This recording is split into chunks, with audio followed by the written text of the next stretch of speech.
খুব ভালো আছি। এই তিনটে শব্দ অবলীলায় বলে যাওয়া মানুষগুলো আসলে ততটা ভালো থাকে না। মুখে নিরন্তর হাসি টেনে রাখা ঠোঁটগুলো আদৌ সব সময় হাসে না।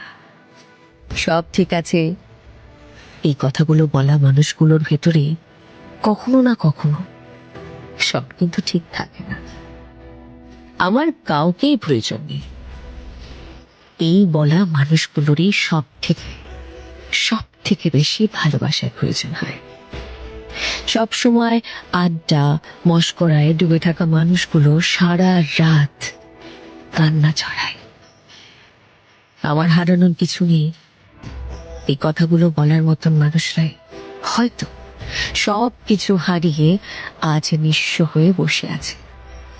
হ্যাঁ, এটা ঠিক যে মিথ্যে বলা অপরাধ, কিন্তু চোখের জল মুছে নিজেকে সাজিয়ে গুছিয়ে ঠোঁট ভর্তি হাসি এনে মিথ্যে বলাটা অতটা সহজ নয়।